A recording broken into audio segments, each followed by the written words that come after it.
श्री राधे राधे दोस्तों, कैसे हैं आप सब लोग। मैं अच्छी हूँ। वेलकम है आपका मेरे चैनल मधु के व्लॉग में। तो फ्रेंड्स, मैं सुनाने जा रही हूँ आपको एक कथा आज।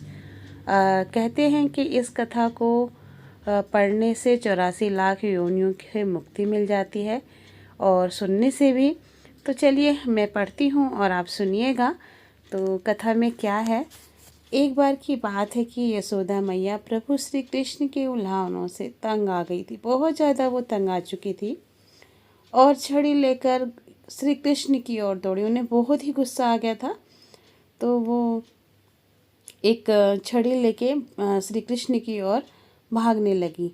जब प्रभु ने अपनी मैया को क्रोध में देखा तो वह अपने बचाव के लिए भागने लगे। और नेचुरल है, जब कोई भी किसी को मारने के लिए आएगा तो वो भागेगा ही अपने आप को बचाने के लिए। तो भागते भागते श्री कृष्ण एक कुम्हार के पास पहुंच गए। कहाँ पहुंच गए?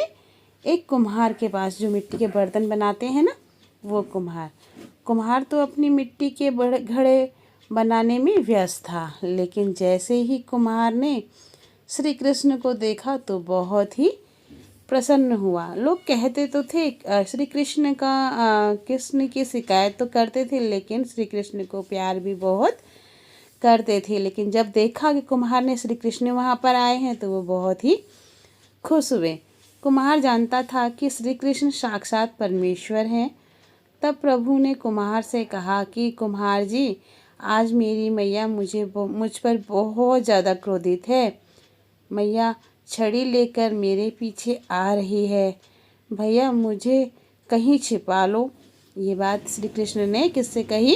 कुम्हार से कही कि मम्मी की माँ आज बहुत ज़्यादा क्रोधित है और मेरे पीछे छड़ी लेकर आ रही है।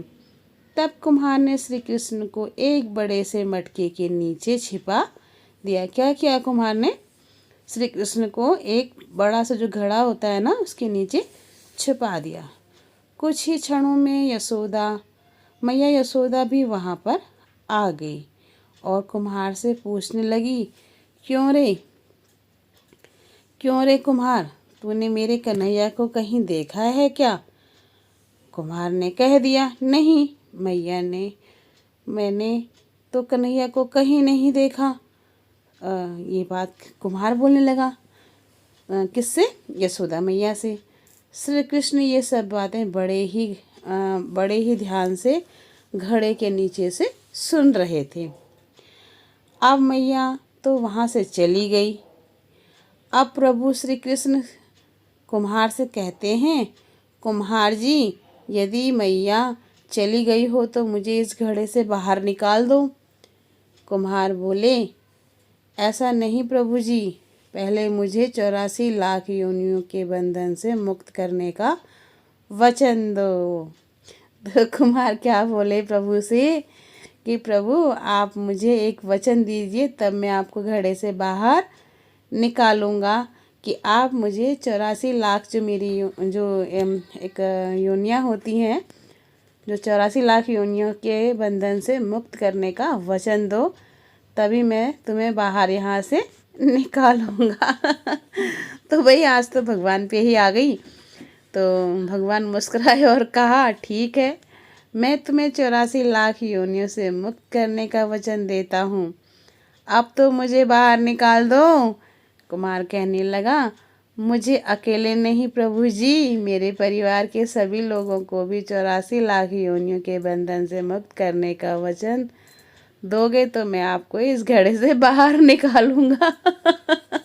आप जी, श्री कृष्ण तो घड़े के नीचे थे, उनको तो बहुत आफत आई हुई थी और वो साथ में कुम्हार की सारी बातों को भी समझ गए कि इसने मुझे पहचान लिया है। तो प्रभु जी कहने लगे, चलो ठीक है, मैं आपके पूरे परिवार को भी 84 लाख योनियों से मुक्त कर दूंगा, पर अब तुम मुझे घड़े से तो बाहर निकाल दो, मैं तुम्हें वचन देता हूँ इन सब चीज़ों के लिए। अब कुम्हार बहुत ही खुश था। अब कुम्हार कहता है, बस प्रभु जी, एक विनती और है, उसे भी पूरा करने का वचन दे दो तो मैं आपको घड़े से बाहर निकाल दूंगा। आज तो भगवान भी आफत में पड़ गए। तो कुम्हार कहने लगे, प्रभु जी, जिस घड़े के नीचे आप छुपे हो उसकी मिट्टी मेरे बैलों के ऊपर लाद के लाई गई है। मेरे इन बैलों को भी 84 के बंधन से मुक्त करने का वचन दे दो। तो आज तो वही बहुत आदी हो गई और कुम्हार ने अपने बैलों को भी 84 के चुंगल से बचा लिया। तो प्रसन्न होकर तो श्री कृष्ण भगवान कृष्ण जो है कुम्हार की बातों से बहुत ही प्रसन्न हुए और उन्होंने कहा कि चलो ठीक है, बैलों को भी 84 के बंधन से मुक्त होने का वचन दिया। अब प्रभु बोले, अब तो तुम्हारी सब इच्छाएं पूरी हो गई हैं, अब तो तुम मुझे इस घड़े से बाहर निकाल दो भाई। तो कुम्हार कहता है, अभी नहीं भगवान, बस एक अंतिम इच्छा और है। उसे भी पूरा कर दीजिए। और वे ये है कि जो भी प्राणी हम दोनों के बीच के इस संवाद को सुनेगा उसे भी आप 84 लाख योनियों के बंधन से मुक्त करोगे। तो भाई आप भी मुक्त हो गए और हम भी मुक्त हो गए। बोलो जय श्री राधे कृष्ण की। तो बस यह वचन दे दो, मैं तो आपको इस घड़े से बाहर निकाल दूंगा। आप इतना वचन भी एक बार दे दो। कुम्हार की प्रेम भरी बातों को सुनकर प्रभु श्री कृष्ण बहुत ही खुश हुए और कुम्हार की इस इच्छा को पूरी करने का भी वचन दे दिया। फिर क्या हुआ? फिर कुम्हार ने बाल श्री कृष्ण को घड़े से बाहर निकाल दिया, उनके चरणों में प्रणाम किया, प्रभु जी के चरण धोए और चरणामृत पिया। आपने मेरी झोपड़ी में चरणामृत का छिड़काव किया और अपनी पूरी झोपड़ी में चरणामृत का छिड़काव किया और प्रभु जी के गले लगकर इतना रोया कि प्रभु में ही विलीन हो गया। कौन? वह कुम्हार जो था। जरा सोच कर देखिए, जो बालकृष्ण 7 कोस लंबे चौड़े गोवर्धन पर्वत को अपनी इकन्नी उंगली में उठा सकते हैं, तो क्या वे घड़ा नहीं उठा सकते थे? लेकिन बिना प्रेम रीझे नहीं नटवर नंद किशोर। कोई कितने भी यज्ञ करे, अनुष्ठान करे, कितना भी दान करे, चाहे कितनी भी भक्ति करे, लेकिन जब तक मन में प्राणी मात्र के लिए प्रेम नहीं होगा, प्रभु श्री कृष्ण मिल ही नहीं सकते। जय श्री कृष्ण, जय श्री राधे कृष्ण, जय श्री राधे राधे। एक सुंदर कथा कैसी लगी आपको बताइएगा ज़रूर। अच्छी लगी तो अपने परिवार, अपने मित्रों सभी में इस कथा को शेयर करें, क्योंकि बहुत सारी चीज़ें हमें बहुत ही कहते हैं ना, बहुत ही मुश्किल से मिलती हैं।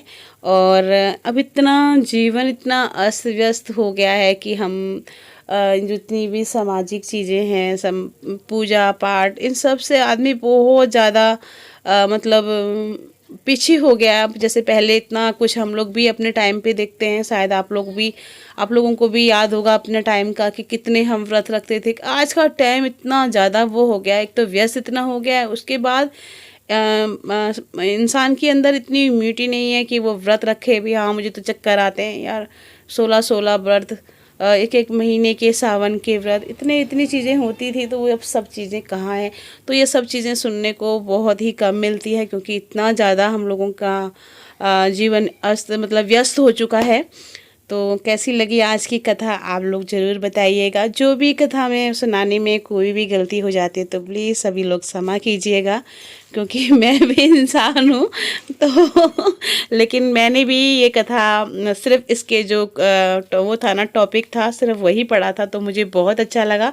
तो मैंने कहा चलो आप लोगों के साथ ही इसे पढ़ूँगी, क्योंकि एक बार पढ़ लेते हैं ना तो इतना मज़ा नहीं आता, लेकिन जब फर्स्ट बार हम लोग पढ़ते हैं ना, वाकई में पढ़कर भी और सुनकर भी बहुत ही मज़ा आता है, बहुत ही अच्छा लगता है।